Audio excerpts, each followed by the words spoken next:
For the last 20 years of smartphone cameras, 2 decades from the earliest Nokia N series through the A28 PureView, the Lumias, and with iPhones and Android handsets also providing highlights, users have had 2 main options in terms of phone imaging, both compromised.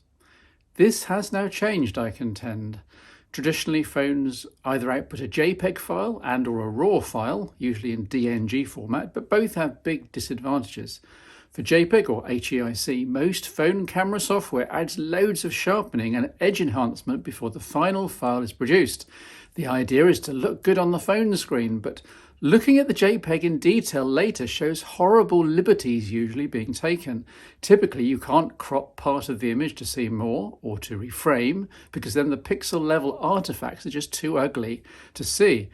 In addition, JPEG output is fairly small, a few megabytes, meaning that plenty of lossy compression is applied, resulting in even more artifacts. And once encoded, the JPEG file and its less desirable properties are set in stone, so you've lost any pretense at going back to the image later and reworking it. The 2013 Lumia 1020 was an obvious exception here. I was a huge fan back in the day, 7 years ago, being able to capture a super high-res 38 megapixel image and a PureView oversampled JPEG at the same time. Well, in a few seconds at least. As a result, you could reframe an output image from the underlying high-res original as much as you liked. Pretty cool, even if super slow by today's standards. Now, RAW output, RAW, has been an option in top-end phone cameras since about 2014. The 2 big disadvantages are the image size, not such an issue in 2020 thanks to storage capacities and chip speeds, and the very unprocessed nature of the output. Because a RAW file contains data more or less straight from the sensor and all grabbed from a single exposure, you've lost all the advantages of the image being taken on a smartphone, i.e. you've lost the intelligence that normally handles HDR, white balance, noise reduction, multi-frame combination, and so on. So what you end up with is pale and uninspiring until you bring it into a photo editor, perhaps on a desktop, usually, that supports RAW, and then you get to work experimenting. But to do this, you need a wealth of image tweaking experience, which is why Apple's ProRAW system with the iOS 14.3 update caught my eye. On my iPhone 12 Pro Max shooting this show, I contend that it offers the best of both worlds. Now, I've sprinkled examples through this video by way of illustration so you can let your own eyes and preferences be the judge. At capture time, you decide whether you want to shoot in normal mode or ProRAW mode. And for most casual snaps, your food, a sign, a document, something casual, a trendy portrait blurred background, normal modes are fine. And who cares if things are a bit jagged, a bit enhanced, a bit artificial down at the pixel level? After all, no one, even you, are going to examine these shots in extreme detail. But when you're faced with something special, a sunset, a picturesque garden, a river scene, a seaside panorama, a posed family group, shots like these, especially on a Pro iPhone, are ones that you're almost certainly going to do things with later. Social sharing, of course, but also cropping in for arty effect, printing out at large size for a poster, perhaps. This is where you want the absolute maximum natural detail with no populist edge enhancement. After all, you can always enhance these things later under your own control, but you can't go the other way round. So for these special arty photos, I contend, you just toggle ProRAW on.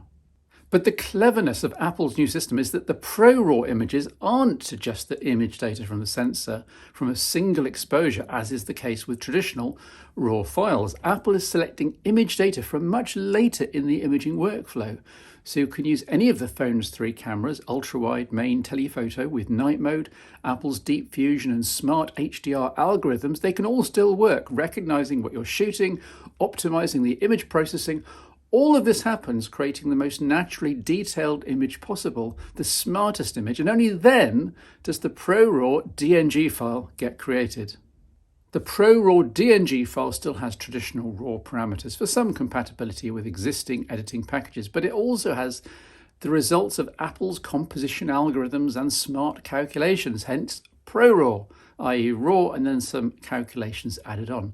Viewing a captured ProRAW file in the iPhone 12 Pro's Photos app will show a very similar result to a regular JPEG shot, at phone screen size at least. All the HDR and multi-frame processing, all the color correction, all the noise reduction, it all shows up in Photos. And you can treat the DNG file, the ProRAW file, like any other smart image when sharing it around from the phone. Yet, crucially, the ProRAW file is saved with minimal sharpening and without the edge enhancement that normal JPEG output is treated to, and also obviously with no compression artifacts. So, apart from the sheer byte size of the file, it's about 25 megabytes per image, what we have is a way of capturing ultra-natural, smart photos, often multi-frame, often with HDR benefits, yet without any objectionable artifacts. Add in the usual way, on iOS at least, that cropping into photos doesn't destroy the original image, so you can, as on that Lumia 1020 from 7 years ago, reframe away to your heart's content, always working from the high-quality ProRAW DNG file. It's just very clever.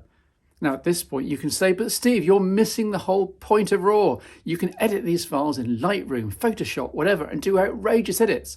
And that's true, but then that's always been the case for RAW files from phone cameras, and Apple's solution only steps the game up in this regard if you have a ProRAW compatible photo editor, usually on a desktop, though there are now RAW editors on phones too.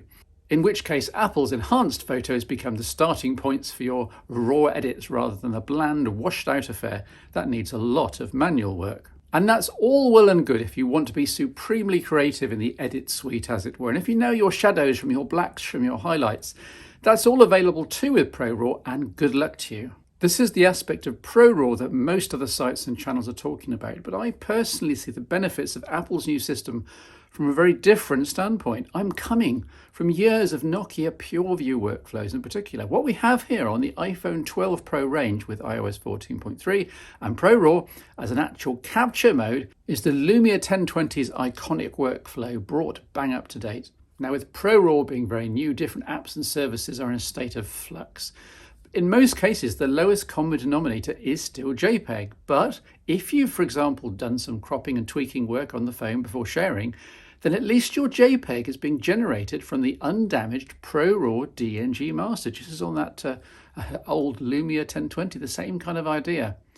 Overall, I'm really happy with how Apple has implemented this. I feared that its RAW implementation would need third-party apps and a lot of faffing around. But the reality is you just turn the toggle on and take photos. And then what you see in the Photos app on the iPhone 12 Pro series is immediately editable in a non-destructive way. It's free from over-sharpening, free from edge enhancement, and requires no extra software at all.